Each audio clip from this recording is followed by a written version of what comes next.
Hey there, what's up? Welcome to another Pastor Blogs tutorial. In this tutorial, we're looking at checkbox 7, which is where we do all the nerd stuff. Now, that your site is live. We are connecting Google Analytics in this tutorial. In the last one, we went over Search Console, and here we're going to do Google Analytics. So the first step here is to create a Google Analytics account, and this basically gives Google Analytics access to your website, so that you can view statistics. You can see which blogs are doing well, which pages and blogs aren't. And it also gives you suggestions to up your traffic. And it also adds credibility with Google to your website. So Google recognizes, all right, we're tracking this website, we're indexing it, it is a real site, and it goes a long way in letting Google know you're real, and which affects your search engine results. So first we're going to make the account. My suggestion here is use the same email that you used for Google Domains and the same email that you used for Google Search Console. Since it's all Google, we want to make sure that it's all coming through one email, it's all interconnected, and not crossing over different stuff. Next, after we add the Google Analytics, we will verify the domain through one of their methods. The easiest method is verifying through whoever you purchased the domain through. If you watch the Google Search Console video, you'll know that since our domain was through Google Domains, it just recognized, oh, we already work with the person that has this domain. It was automatically verified. Same thing with Google Analytics. And again, if you, I know for some of you this might be like above your technological pay grade, so to speak. And so while I want to make it as simple and easy to follow along as possible, I am completely open to you reaching out on your dashboard. Just go to the Give Feedback form, and you can use this form to let us know about bugs or issues, and just give us feedback on the process for this in general. Let me go back in. And then last, what we're going to do is we're going to authorize Google Analytics on our website dashboard so that we're able to see the statistics as they show up on, as people are visiting our site, we see it on our dashboard instead of having to go to Google Analytics every time. So the first thing is to go to Google Analytics. When you go to analytics.google.com, it'll give you the option to create the account. Again, make sure you're using the email that you used in Search Console and the email that's connected to your domain on Google Domains. And what we're going to do is we're going to go to admin, and we are going to, first thing you would do is create an account, and then within that account you're going to create the property. What I'm going to do is I'm going to go to, actually I'm just going to do it right here. So I'm going to create a property, and I'm going to call this, I'm using a Church Leader Tool, so I'm just going to call this Church Tools website. My website URL, I'm going to use the HTTPS, and it is churchleadertools.com. Select the industry. I'm just going to select online communities.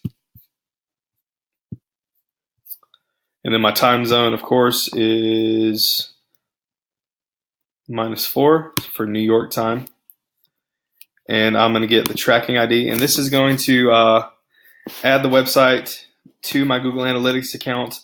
We don't need this right now. What we're going to do is we're going to add it directly to our website now. So now we've created Google Analytics.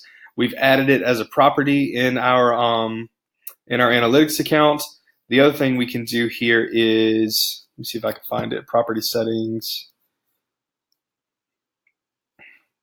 The other thing I like to do is go to adjust Search Console. So basically, I like to connect my analytics to my Search Console, so it pulls all that information into this dashboard if I want to use my analytics account for some hardcore stuff later on. I'm not going to worry about that right now. Instead, I'm going to go back to my website. I'm going to go to my dashboard. And I'm going to scroll down to where it says Google Analytics Dashboard. And what I need to do is authorize this plugin. So I'm going to click Authorize Plugin, and it's going to bring me to my little analytics area. Also on the sidebar, it's over here under Analytics. And so what I need to do is authorize this plugin. And it's going to ask for an access code. So to get an access code, I'm going to click Get Access Code. and I'm going to select the email that I'm using in analytics, and I'm going to allow it to work, and I'm going to click this to copy that code and go back to my analytics area. I'm going to paste in that code and save that access code. And the view I want is churchleadertools.com. I'm going to lock that selection actually. You can change colors or whatever here too. Let's use that color. Why not?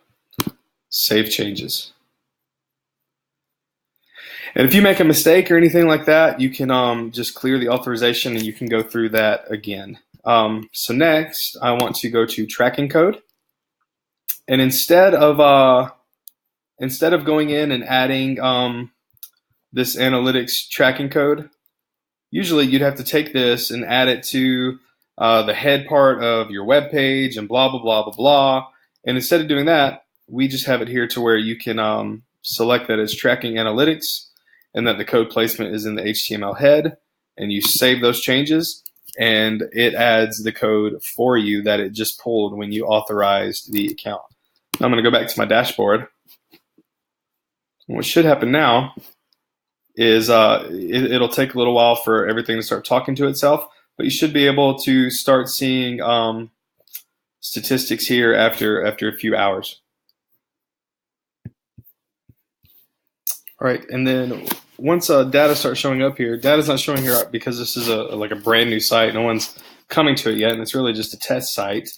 You'll be able to look at your data for real time, today, yesterday, all the way back to 3 years, and you'll be able to search by different things. So you'll be able to see page views. Bounce rate is like how are people coming to your site and then leaving automatically, or are they staying here? You want a lower bounce rate. Where people are viewing your site from. And so once your site starts getting some traffic, it's useful to come and look at these different reports and see how people are interacting with your site. I usually keep the page views when pulled up so I can see, all right, I just posted this blog and this is how many views it got. As we go ahead, we'll as we begin introducing more stuff to Pastor Blogs, we'll be also adding something like Facebook Pixel. You'll be able to add the pixel in. So if you're running ads for a conference that your ministry's hosting, you can use that on Facebook. And as well, I mean, you can go ahead and start using stuff like this with Google Ads and take your data and make sure that you're getting the most out of it. And again, if you need any help setting this up, more than happy to work with you personally going through the process. Just go to the Give Feedback and let me know.